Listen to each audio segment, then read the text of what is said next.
Bismillahirrahmanirrahim. Assalamu alaikum class 6. How are you all? I hope you all are fine and doing great class. In English, we are going to do tenses today. बेटा हम already जो tenses हैं जो कि 3 types के होते हैं हमारे पास, present, past and future. Past and present तो हमारे डन हैं. अब हम करने जा रहे हैं फ्यूचर टेंस. फ्यूचर की आज हम आपको चारों टेंसेस करवाएंगे. फर्स्ट जो वीडियो होगी उसमें हम फर्स्ट पार्ट में हम फ्यूचर इंडेफिनिट और फ्यूचर कंटिन्यूस को कवर करेंगे और नेक्स्ट पार्ट में हम जो इसके रिमेनिंग 2 होंगे पार्ट्स वो उनको कवर करेंगे, फ्यूचर परफेक्ट और future perfect continuous tense. Let's start with our first future indefinite tense. बेटा सबसे पहले आपको ये चीज़ देखनी होती है कि जो सेंटेंस आपको दिया गया है उसकी उर्दू में पहचान क्या है.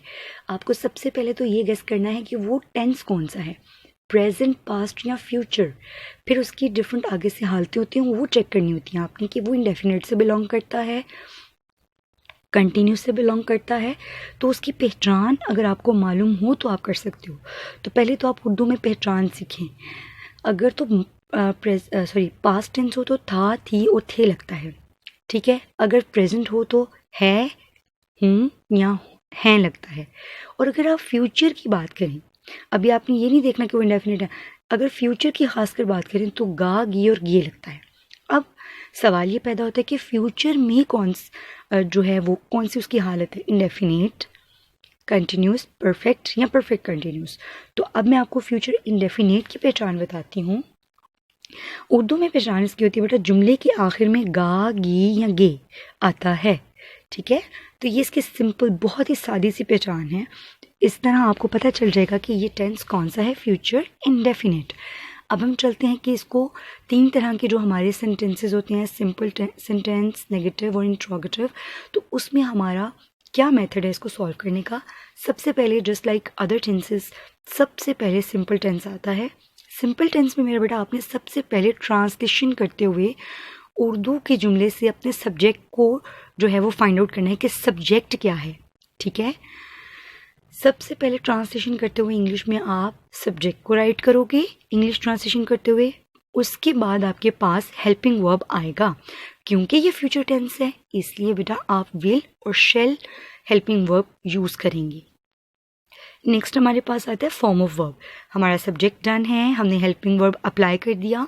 फिर बात आती है फॉर्म ऑफ वर्ब की. तो बेटा form of verb future indefinite tense में first form of verb use होती है, ठीक है. पास्ट इंडेफिनिट हो तो सेकंड फॉर्म यूज़ होती है, प्रेजेंट इंडेफिनिट हो तब भी फर्स्ट फॉर्म होती है, फ्यूचर इंडेफिनिट हो तब भी फर्स्ट फॉर्म होती है, ठीक है. इस तरह आपके जो प्रीवियस हैं वो भी रिवाइज हो जाएंगे. तो बेटा यहाँ पर आपके पास फर्स्ट फॉर्म ऑफ वर्ब आएगी. प्लस अब हमारे पास लास्ट जो चीज़ होती है जो हमने अप्लाई करनी होती है वो होती है ऑब्जेक्ट की. तो हमारा एक सिंपल सा मेथड बन गया. सबसे पहले सब्जेक्ट, फिर विल शेल, फिर आपने अप्लाई करना है उसको फर्स्ट फॉर्म ऑफ वर्ब को और उसके बाद आप लिख दोगे ऑब्जेक्ट को. अगर हमने फ्यूचर इंडेफिनिट का ही सेंटेंस हो, गा, गी, गे ही लिखा हो, लेकिन उसमें नहीं का इस्तेमाल आ जाए तो वो जुमला नेगेटिव हो जाएगा. अब उसमें हम किस तरह से करेंगे, सब्जेक्ट एज इट इज़ आएगा बेटा, विल शेल भी ऐसे आएगा, सिर्फ आपने हेल्पिंग वर्ब के साथ नॉट का एडिशन करना है, बाकी स्ट्रक्चर सेम रहेगा. अब हम चलते हैं इंट्रोगेटिव की तरफ. तो बेटा इंट्रोगेटिव में ऐसा क्या करना होगा कि हमें सबसे पहले जस्ट लाइक अदर टेंसेस जैसे प्रेजेंट या कोई पास्ट का होता है तो उसमें हमें हेल्पिंग वर्ब को सेंटेंस के स्टार्ट में लाना होता है. इसका हेल्पिंग वर्ब क्या है, विल और शेल. तो मेरा बेटा ये सेंटेंस के स्टार्ट में आ जाएगा, बिगिनिंग में आ जाएगा. आप सेंटेंस शुरू ही किससे करोगे, विल या शेल से, according to the type of pronoun. Will use होना हो तो शेल यूज़ होना, यह हम आपको बाद में बताते हैं. ओके बेटा, यहाँ तक आपको पता चल गया. सबसे पहले आपने हेल्पिंग वर्ब का यूज़ करना है. उसके बाद आपने विल शेल अप्लाई कर दिया, सब्जेक्ट की ट्रांसलेशन करेंगे आप. उसके बाद first form of verb, then आप ऑब्जेक्ट. लेकिन लास्ट पे अगर आपने क्वेश्चन मार्क नहीं लगाया तो बेटा it gives a bad impression.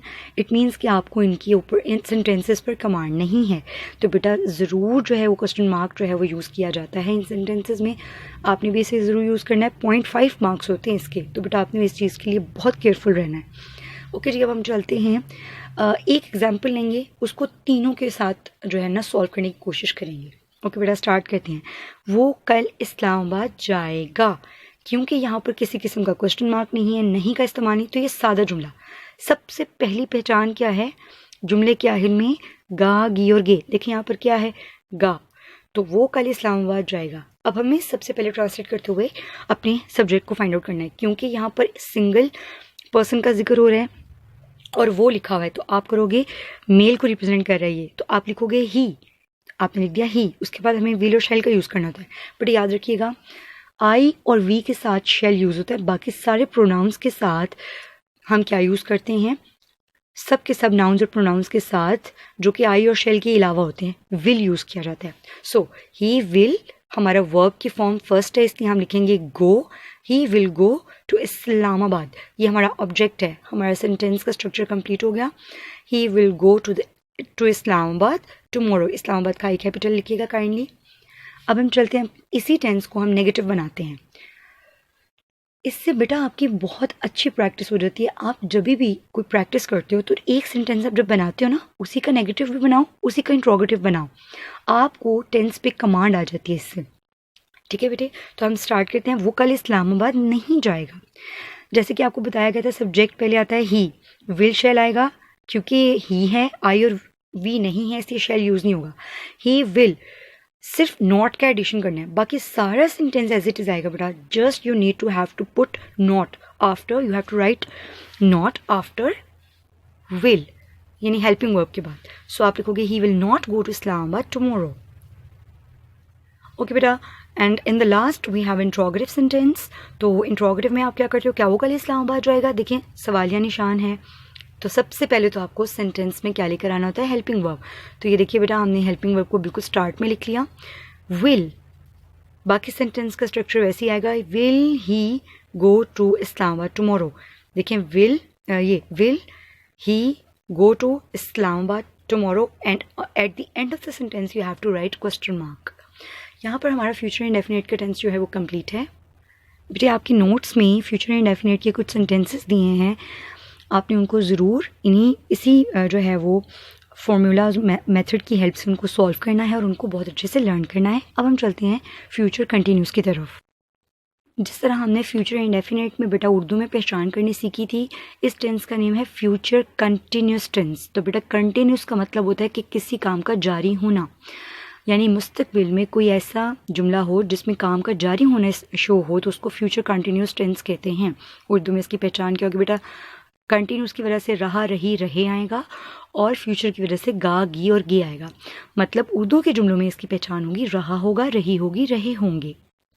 Okay बेटा, आपको उर्दू की पहचान तो बता दी गई है। अब हम चलते हैं, ये बहुत ही आसान है। जैसे प्रेजेंट इंडेफिनिट प्रेजेंट कंटिन्यूस हो तो उसमें होता है ना, रहा है, रही है, रहे हैं। ठीक है, इसी तरह इसमें क्या होगा? रहा होगा, रही होगी, रहे होंगे। रहा का वर्ड ज़रूर इस्तेमाल होगा, और गा और गी। ठीक है, तो आई होप सो कि आपको उर्दू की पहचान तो बहुत क्लियर होगी। अब हम देखते हैं इसका सेंटेंस का स्ट्रक्चर क्या होगा। हमारे पास 3 तरह के सेंटेंसेस होते हैं, सिंपल, नेगेटिव और इंट्रोगेटिव। तो हम सबसे पहले सिंपल से स्टार्ट करते हैं। सबसे पहले जैसे कि हमेशा सेंटेंस जो है वो सब्जेक्ट से स्टार्ट होता है, तो बेटा आप सब्जेक्ट से स्टार्ट करोगे, उसके बाद आपने हेल्पिंग वर्ब यूज़ करना है। लेकिन इसमें और फ्यूचर इंडेफिनिट में डिफरेंस ये होगा कि बेटा सब्जेक्ट के बाद हेल्पिंग वर्ब के साथ आप बी का एडिशन करोगे, विल बी, शैल बी। ठीक है, क्योंकि ये फ्यूचर कंटिन्यूस है, इसलिए आप विल बी और शैल बी यूज़ करोगे। उसके बाद आपने फर्स्ट फॉर्म ऑफ वर्ब के साथ ING का इजाफा करना है। देखिए जो 2 चेंजेस इसमें मेजर आ रहे थे, मैंने उनको अब हाईलाइट कर दिया आपके लिए। देखिए बी का एडिशन करना है और ING का एडिशन करना है। बाकी सब कुछ जो आपको पहले एक्सप्लेन किया गया है फ्यूचर इंडेफिनिट में, बिल्कुल वैसे ही होता है। सब्जेक्ट, विल, शैल यानी हेल्पिंग वर्ब, उसके साथ बी का एडिशन करो फर्स्ट फॉर्म, उसके साथ ING का एडिशन करें, प्लस ऑब्जेक्ट लगा दें। ठीक है बेटा, अब हम चलते हैं नेगेटिव सेंटेंसेस में। उसमें भी क्या करना होगा? सिमिलर स्टेप्स हैं, सिमिलर मेथड है। Just you need to have to write not, will not be, shall not be. ठीक है, और अब अगर बात की जो इंट्रोगेटिव की बेटा, तो उसमें तो आप जानते हैं कि हेल्पिंग वर्ब को ले आते हैं सेंटेंस के स्टार्ट में, जैसे कि विल, शैल, उसके बाद आप सब्जेक्ट को प्लेस करते हो। लेकिन यहाँ पर क्योंकि फ्यूचर कंटिन्यूस है तो बी का एडिशन भी होगा। Helping verb plus subject plus be, बेटा आपने इसको नहीं भूलना। ये इसको डिफ्रेंशिएट करता है, डिस्टिंक्शन है ये इसकी, इस टेंस की बाकी टेंसेस से, ठीक है। तो will shall, subject, be plus, उसके बाद आप लिखोगे बेटा first form of verb ING plus object, और जैसे कि मैंने आपको पहले मेंशन किया क्वेश्चन मार्क आपने मस्ट राइट करना है। अब हम एक एग्जाम्पल लेते हैं, उसको इन तीनों जो है सेंटेंसेस के स्ट्रक्चर से सॉल्व करते हैं। जी तो फर्स्ट वन इज वो वर्जिश कर रहा होगा, क्योंकि आपको भी पहचान बताई गई है रहा होगा, तो इससे आपको पता चल जाएगा कि ये फ्यूचर कंटिन्यूस का टेंस है। रहा भी आ गया और गा भी आ गया, कंटिन्यूस की पहचान रहा और गा की पहचान फ्यूचर, ठीक है। तो अब हम करते हैं इसको, सबसे पहले सब्जेक्ट, जैसे कि आपको पता है सब्जेक्ट, तो हमने सब्जेक्ट राइट कर दिया ही। नेक्स्ट हमारा विल और शेल यूज़ होना है, क्योंकि ये आई और वी नहीं है इसलिए विल यूज़ करेंगे, ही विल, और आपको पता है बी यूज़ करना था, ही विल बी फर्स्ट फॉर्म के साथ आईएनजी, टेकिंग। वर्जिश करने की इंग्लिश होती है टेक एक्सरसाइज, तो हम टेक की बजाय लिखेंगे टेकिंग, क्योंकि ये कंटिन्यूस है, taking exercise, so he will be taking exercise. Okay बेटा, अब इसी को हम बनाते हैं negative, you just have to add not, ठीक है ना, आपको सिर्फ नॉट का एडिशन करना है। ही विल, सॉरी इसको उर्दू में ट्रांसलेट करते हैं, वो वर्जिश नहीं कर रहा होगा, रहा होगा से पहचान आ गई फ्यूचर कंटिन्यूस, और टेंस कौन सा, सेंटेंस कौन सा है, negative, so he will not B taking exercise. सिर्फ इस सेंटेंस में आपने विल के बाद यानी हेल्पिंग वर्ब के बाद नॉट का एडिशन करना है, ही will not B taking exercise.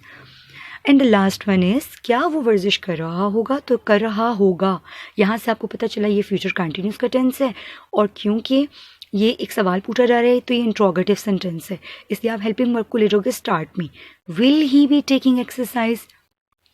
देखिए हेल्पिंग वर्ब, सब्जेक्ट और बी, ये स्ट्रक्चर आपने चेंज नहीं करना, आप ये नहीं कर सकते हो will be he, no, will he be, will और जो आपका हेल्पिंग वर्ब है और जो बी है उनकी सेंटर में प्लेस करना है आपने सब्जेक्ट को। So will he be taking exercise, at the end you have to write the question mark. Okay बेटा, आपको फ्यूचर कंटिन्यूस के टेंसेस भी दिए गए हैं, आपने मेक श्योर करना है कि आप उन सेंटेंसेस को बहुत अच्छे से जो है वो सॉल्व करें, इसी पैटर्न को फॉलो करते जो कि आपके सामने एक्सप्लेन किया गया है। अपना बहुत सा ख्याल रखिएगा, नेक्स्ट वीडियो में हम फ्यूचर परफेक्ट और फ्यूचर कंटिन्यूस को कवर करेंगे। Till then keep on doing hard work, stay blessed, अल्लाह हाफिज़।